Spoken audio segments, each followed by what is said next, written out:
Hi everybody, it's Sally from Sally Stampers. Thank you for joining me today. Today I'm bringing you my tall wrapped in plaid box. So I'm using the beautiful wrapped in plaid suite, or some of it. Beautiful stamp set, fabulous sentiments, beautiful pine trees that have a punch that coordinates with it. Let me just grab that. So a lovely pine tree punch as well. And we have some beautiful ribbon as well, gorgeous shaded spruce and gold, so that's beautiful. And then we also have jingle bells, so we have some beautiful bells, and of course we have the DSP, which as you can see we have some here, and we have this piece that I shall be using, and it's got some beautiful alternative images on the other side as well.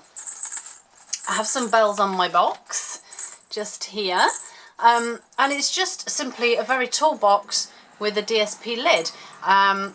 So yeah, really cute. Probably could fit quite a few treats inside there, or fill it with sweets, or it might even be the right size for some sort of hand lotion or something like that. But I think it's rather cute, so I'm going to show you how I made it. So to make the actual box itself, we're going to need a piece of cardstock that is 9 inches by 9 inches, and that's 2.5 by 22.5. 2.5 is an inch, so it'd be like a tiny little square. 22.5 by 22.5 centimetres. We're then going to pick one side, doesn't matter which because it's a square, and we're going to score at 2 inches, 4 inches, 6 inches and 8 inches. Simple. 2, 4, 6, 8, and in centimetres that will be 5, 10, 15 and 20 centimetres. You're then going to rotate it. I'm going to rotate mine clockwise, and I'm just simply going to score at 2 inches, which is 5 centimetres, and that's that bit done. Pop that out of the way. I've had a bit of a tidy up and I now don't have much room round by my feet, which isn't very clever, but never mind. So as with all our boxes, we are going to fold and burnish all of our score lines. I hope you're having a lovely week. I'm filming this well, on a rather nice day actually. The sun's out, the sky's blue, and it's a lovely day. So I'm glad about that. So, bottom right corner, we're going to cut away that long bit there, which leaves us with our thin strip at the side here, and our 4 panels across the bottom. We're going to cut up these 4 squares at the bottom, just like that. And then we're going to grab some tear and tape, my fave, and we're going to run it along your seam here. This is the same as most boxes that I've made, or most boxes most people make. It's a very similar basic way. Excuse me. And then we're just going to take that tape off there,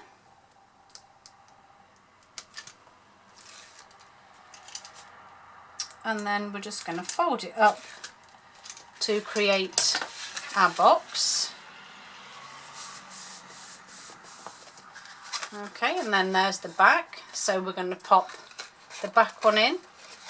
In fact, no, I'm not, I'm telling you fibs. I'm going to put the sides in, and then the back, and then the front last. So I just need to add some tear and tape across here. So one there, and then one just a bit further down to hold it in place. Take the backing off those.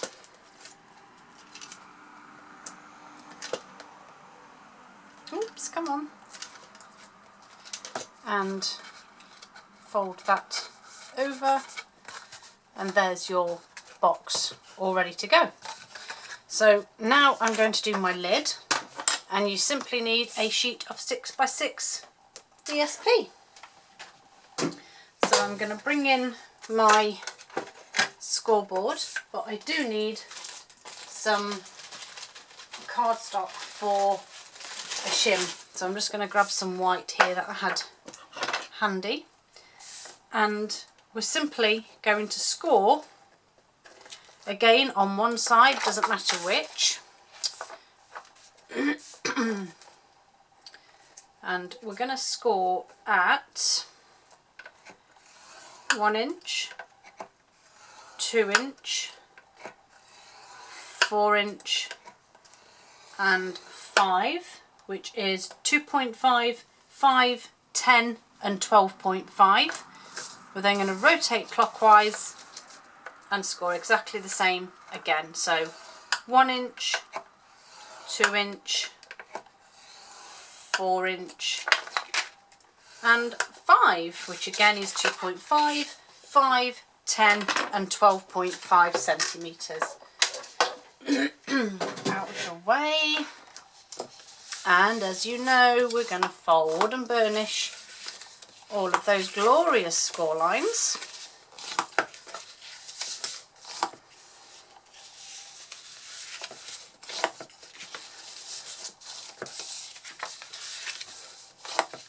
And we're actually going to have what I call a reinforced lid. Okay, so if you can see, I'm sure actually you can see quite well. I was worried the pattern might sort of knock all the score lines away from your eye, but it's actually okay. So we've got this square here, which obviously is the centre top of the box. So what you need to do is, on your corners you've got 4 squares.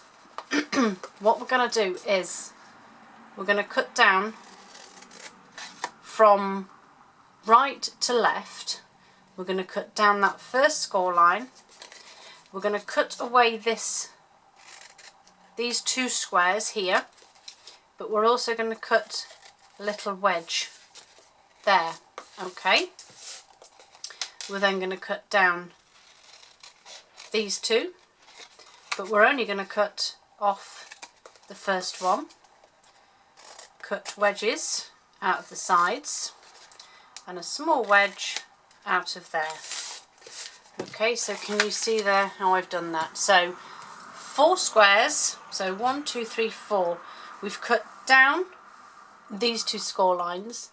This one has gone away completely. This one I've taken the top away, and then we've gone, whoops, wedge, wedge, wedge, wedge. Okay, so I'm going to do the same the other side. So I'm going to cut down that score line and that score line. I'm going to cut this one away and a wedge. I'm going to cut that away and then wedge, wedge, wedge. Okay, so we're going to do exactly the same opposite, so we're just repeating what we've just done, cutting down those score lines, wedge there, cut that one away, wedge, wedge, wedge, and the last one down the score lines, cut away and create the wedge, cut away completely, wedge, wedge and wedge. Get rid of all my mess. And that is what you are left with. Okay, I'm just going to put all this rubbish in the bin. Okay, so as you can see, what we've basically done is we've created our tabs here that we will tuck in and adhere to there. But as we do that, we then have this piece to fold over that will just secure it.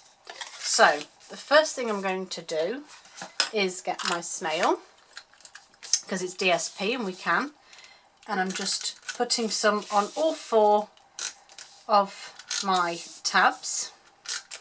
Then I'm going to flip this over, and on all the furthest long panels here, these are all going to get snailed as well. And then we're going to tuck these tabs under and inside, and then we fold these ones back in on themselves, and then this last one exactly the same, over inside there, and then that one just tucks inside just to hold in, and you can see how that's now reinforced. And then I just get my bone folder, I press the adhesive down flat like this, but I'm also recreasing that fold of the DSP so you get a nice crisp edge. So I'm pressing that the adhesive down, so if you're using wet glue this will also help in spreading that glue around, and then I'm also creating nice creased edges on here. And then this sits nicely on my box because we used the shim, and then my beautiful box just needs decorating. So where's the back? There. So my ribbon, beautiful, beautiful ribbon. I'm going to stand it on the box and then make sure I've got enough there to tie my bow. And I was worried about that whole blue and green should never be seen unless there's a colour in between. But I thought, you know what? No, because there's blue and green on this DSP here, so I'm not that concerned. And I'm not that superstitious either. Okay, so, wow, pretty bow, first attempt, 3 cheers for me. So, there's my beautiful bow on the top. So I just need to do my little sentiment. So I have some DSP here, some Whisper White cardstock. Oh, no, North Pole Delivery. And I'm using a H block for this one. I have my Night of Navy ink.